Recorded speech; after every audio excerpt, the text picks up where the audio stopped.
أعوذ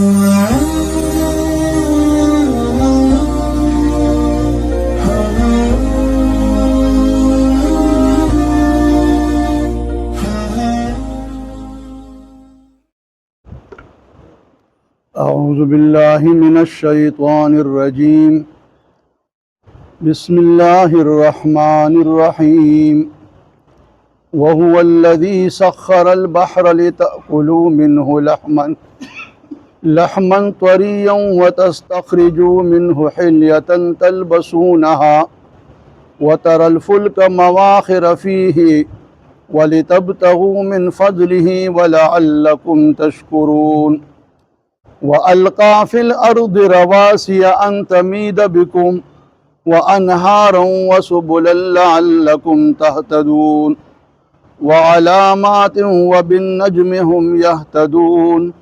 أفمن يخلق كمن لا يخلق أفلا تذكرون سبحانك لا علم لنا إلا ما علمتنا إنك أنت العليم الحكيم. د دې آیاتونو نړوان دي الله تعالی جل شانه عمنواله د خپل توحید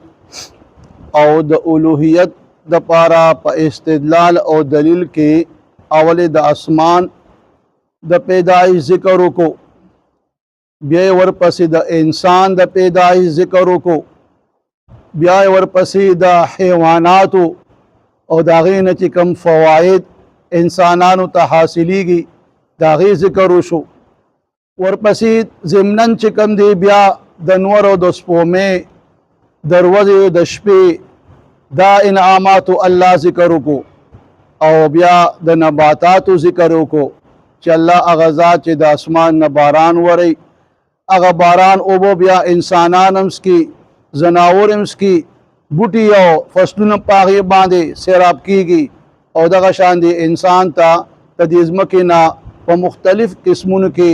غذاګانې میوې دا ورته الله مهیا کوي. اوس الله دلته په دې آیات کې د خپل توحید او د الوهیت د استدلال دپاره د سمندر د مسخر کېدو بیان کوي چې الله د سمندر تاسو دپاره تابع ګرځولی دی او تاسو په دې کې تصرف کولو الله قدرت تاسو له درکړی دی او د سمندر کې چې کله دی انسان ته الله تصرف قدرت ورکړی دی د څه دپاره د هغې اوس الله ذکر کوي چې لتأکلوا منه لحما طریا د دې دپاره چې تاسو په دې سمندر کې کم ځناور دي چې هغه میان دي هغه میانو چې کوم دي تاسو تازه غوښې وخورئ. اوس دلته د دې میانو باره کې چې دا میان زیاتر په سمندرونو کې وي او د سمندر دا اوبو زیاتر ترخی وي نمکین وي او دا میان یا د سمندر چې کوم ځناور دي دا په دغه سمندر کې پیدا کیږي هم او نشونمای هم کیږي ولیکن چې کله دا ځناور چې کوم مایع په شکل کې دي اوس الله تعالی چې کوم دی دلته د خپل قدرت عظیم بیان کوي چې زه دومره عظیم او قدرت خاون والا ذات ما چې په داسې څیز کې چې هغه یو ترخی او نمکینې اوبه دي د هغې نه تاسو له داسې لذیذه غوښه در کوم چې د هغې کې اړو د تریخوالي اړې درک نه لګي مایع چې کوم دی د هغې هغه غوښه خو ذایقه وي لذیذ وي تریخوالي پکې بالکل نه وي نو په دې کې د الله د قدرت یو لوی عظیم اظهار دی چې رب کریم دومره لوی عظیم طاقت والا بادشاہ دی چې هغه د مختلف ضد والا گویا سمندر اوبه چې کم دی نمکین اوبه دي په دې کې دا میان پیدا کیږي په دې کې نشونما کې چې پکار دی دا مایع هم دغه شان نمکین وي نه الله د هغې مخالف خو ذایقه چې کم دی تاسو له د میان غوښې درکوي نو د دې لپاره چې تاسو د دې سمندر نه وخورئ د غوښې تازه او دې تازه کې دې ته اشاره ده چې ستاسو دې میانو ته زیات رغبت هم دی او بل دا چې دا مایع دا غوښه دا ډېره مرطوبه وي په دې کې د اوبو مقدار زیات وي نو دا زر خورئ ځکه چې دا بیا خرابېږي او سا کېږي. دویمه فایده الله بیانوي وتستخرجوا منه حلیة د دې سمندر نه تاسو چې کوم دي راوباسئ حیلیا کالی د زنانو چې هغه چې کوم دي هیري جواهرات او موتی دي یاقوت دي هغه چې کوم دي تاسو د دې سمندر نه روباسه تلبسونها چې بیا تاسو بیبیان زنانا هغه بیا اچي. او دریم نمبر فایده وتر الفلک مواخر فيه تاسو ګوره دي کشتو ته چې دا د سمندر دا اوبو چې کوم دي سریکیا او دا کشته پکې رواني وي دا الله تعالی تاسو لا په سمندر کې دا طاقت هم درکو چې پدې کې تاسو دا کشته چلول شي پدې کې تاسو بیا ولتبتغوا من فضله تاسو پدې کې دا الله فضل تلاش کول شي خپل رزق هم په تلاش کول شي خپل سامان چې کمی د یو ځای نه بل ځای ته په وړي شي دغه شان سفر هم پکې کول شي. نو چې الله د باندې دومره انعامات وکړل چې سمندر اونته غټ سمندر چې هغه انسان چې کم دی ډوبي او غرقي یا هغه کې الله تاسو له کم دی د لامبو طاقت درکو تاسو دا غینه میان روباسي هغه نه تاسو چې کم دی ځان لکالي روباسي باقي کې کشته چلاوي پای کې سامان یو ځای نه بل ځای ته وړي او خپل رزق چې کم دی پاغي کې تاسو تلاش کوي. نو دا د دې لپاره چې لعلکم تشکرون چې تاسو د الله د نعمتونو شکریا ادا کړئ چې الله دومره عظیم ذات دی مونږ باندې دومره مهربان دی چې الله موږ عظیم سمندر چې کم دی مسخر وګرځو او دا غي نه موږ ته دومره لوی فائدې راکړي. ورپسې الله بیا د خپل توحید او د اولوهیت لپاره دا دلیل بیانې چې والقا فی الارض رواسیا الله په دې ځمکه کې خښ کړي دي مضبوط غرونه چې کله د ځمکه الله پیدا کړه دا متحرک او حرکت کولو نو کو فرق د ځمکه دغه شان متحرک او حرکت کې پاتې شوی نو پای کې به د انسان د پاره جون تیرول خو بیا مشکل وو.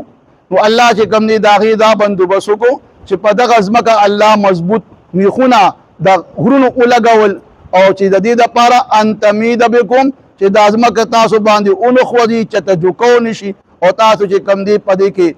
هغه جون تاسو مشکل اون ګرځي. لہذا الله تاسو د پاره ځمکه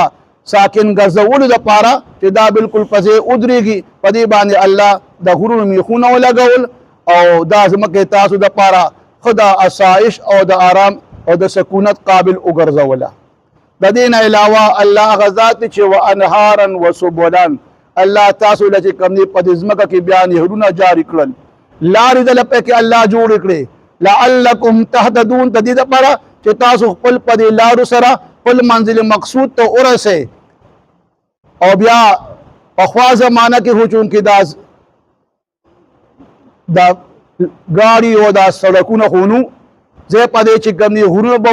چته به کندې وي چته به ځنګلونه چته به ریګستان وي دغه شان چې کوم دی اوس هم موجوده زه په دې چې کوم دی دغه شان ریګستان او صحراګان شته. نو الله دغه دې کې چې کوم دی بیا تاسو د پاره چې کوم دی په صحراګانو کې الله دا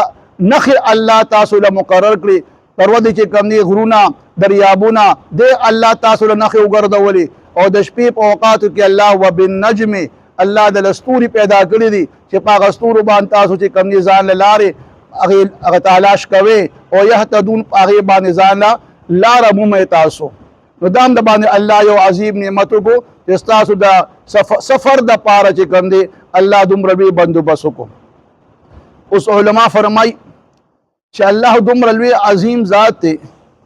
چې هغه تاسو د دنیا د ضرورت لپاره تاسو رهنمایي وکړه دا ټول کائنات چې کوم دي تاسو د لپاره مسخر کو پدې کې اسمانونه پدې کې دریابونه پدې کې غرونه پدې کې ځنګلونه پدې کې صحراګانې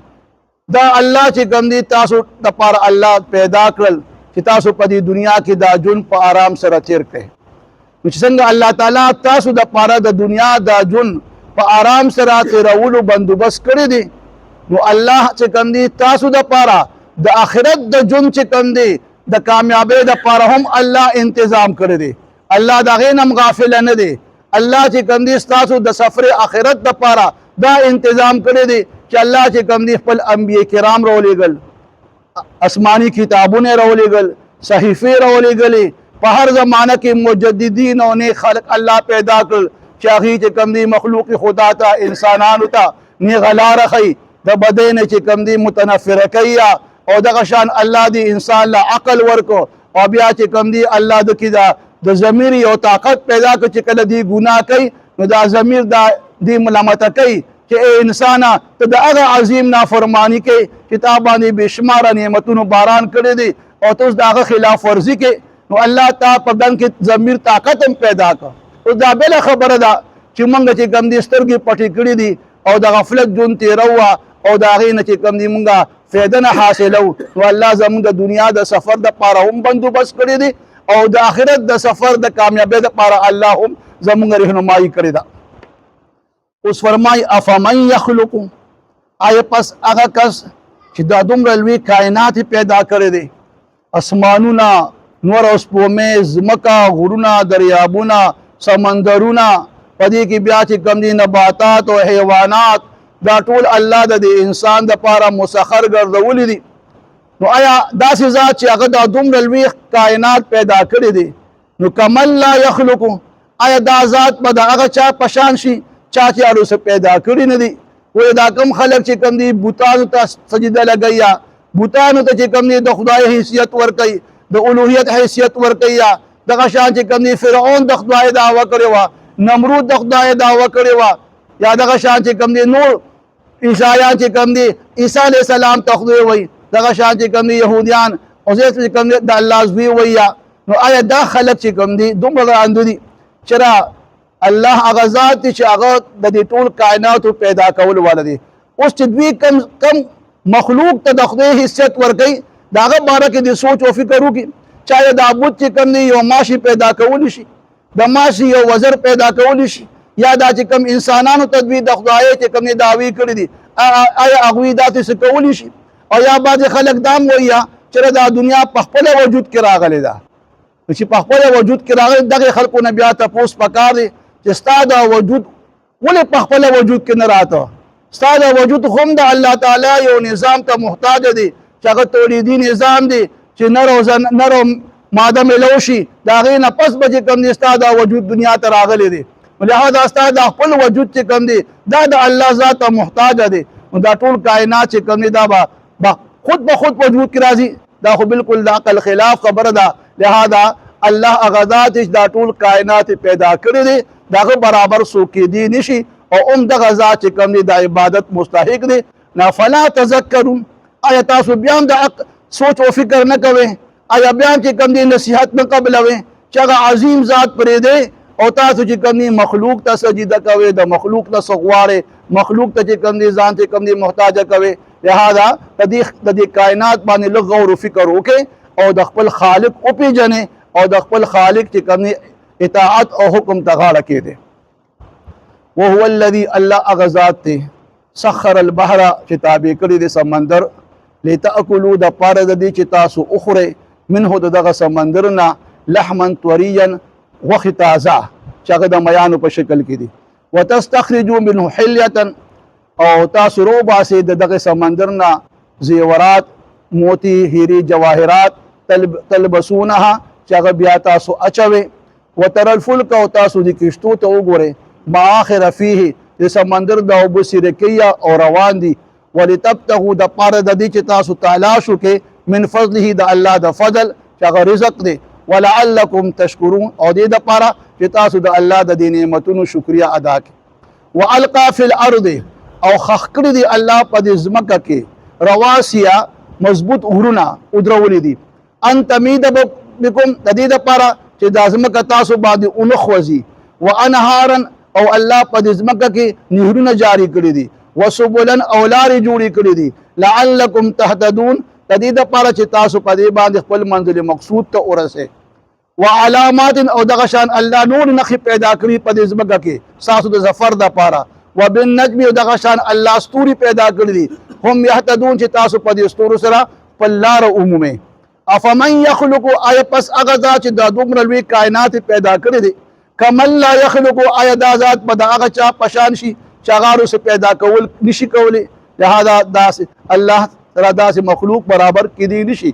افلا تذکرون آیا پس تاسو نصیحت نه قبلوئ. وهو الذي الله هغه ذات دی سخر البحر چې تابع کړي د سمندر لتاکلوا د دې دپاره چې تاسو اخرئ منه د دغه سمندر نه لحما طریا غوښې تازه وتستخرجوا منه حلیة او رو باسي تاسو د دغه سمندرنا هیری جواهرات موتی وغیرہ تلبسونها چې تاسو هغه بیا اچوي وتر الفلك مواخر فيه او تاسو وینئ دا کشته چې سمندر کې چې کوم دي اوبه سیره کوي او روان دي ولتبتغوا د پاره دي چې تاسو تلاش وکئ په دې سمندر کې من فضله د الله د فضل د رزق وغیرہ ولعلکم تشکرون خاص تاسو د الله د دې نعمتونو شکریا ادا کړئ والقى في الارض او اذرول دي الله په دې ځمکه باندې رواسیا مضبوط غرونه ان تمید بكم چې تاسو باندې د ځمکه اون خوځي وانهارا او الله په دې ځمکه باندې نهرونه جاری کړی دي وسبلن او لارې جوړې کړې دي لعلکم تهتدون چې تاسو په دې لارو باندې خپل منزل مقصد ته ورسئ وعلامات او د غشان نور نخي الله پیدا کړی دي وبالنجم او ستوري الله پیدا کړی دي هم يهتدون چې په دې باندې تاسو خپل لارې عمومي افمن يخلق اي پس هغه ذات چې د دومره لوی کائنات پیدا کړی دي کمل لا يخلق اي دا ذات په برابر شي دا هغه چا په شان څوک چارو پیدا کولی نشي نو افلا تذکرون اي پس تاسو نصيحت نه قبلوي